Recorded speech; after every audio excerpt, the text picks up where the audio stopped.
Hi అండి. నేను చూపిస్తున్న బార్డర్ వచ్చేసి పవిట కొంగుకు నేసే బేల్ అండి. దాన్ని సైడ్ బేల్ అని మేము అంటాము. మీకు నేను ఈ వీడియోలో సైడ్ బేల్ ఎలా వేస్తారో చూపిస్తానండి. ఇలా ఒక పోగు జెర్రీ పోగు, ఒక పోగు నేత పోగు నేస్తామండి. ఇలా ఈ బేలును పూర్తి చేయడానికి దాదాపుగా అరగంట సమయం పడుతుందండి.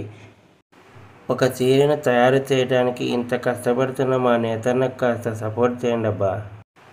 ఒక లైక్ చేయొచ్చు కదండి, మా ఛానల్ని సబ్స్క్రైబ్ చేసుకోవచ్చు కదండి.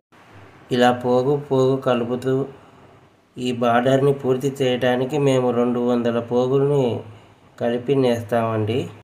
ఈ బార్డర్ పూర్తి అయిన తర్వాత మళ్ళీ రన్నింగ్ బేల్ అని పెడతామండి. అది నెక్స్ట్ వీడియోలో చూపిస్తానండి.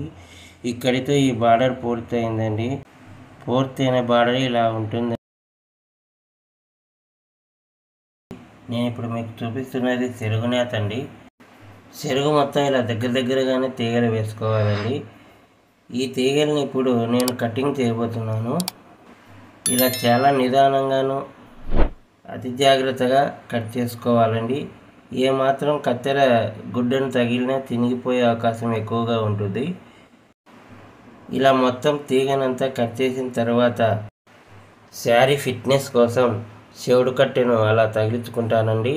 అలా తగిలించుకున్న తర్వాత శారీ షైనింగ్ కోసం అలా షైనింగ్ గమ్మును నీట్గా పూస్తానండి. అలా పూసిన తర్వాత ఒక బట్ట తీసుకొని క్లీన్గా తుడుచుకుంటానండి. తుడుచుకోవడంలో కూడా చాలా జాగ్రత్తగా ఉండాలి. సరిగ్గా ఏమాత్రం తుడుచుకోకపోయినా మట్లు వచ్చే అవకాశం ఎక్కువగా ఉంటుంది. మా నేతన్నల ప్రతి పని వెనుక ఎంతో కష్టం ఉంది. కాస్త సపోర్ట్ చేయండి అబ్బా.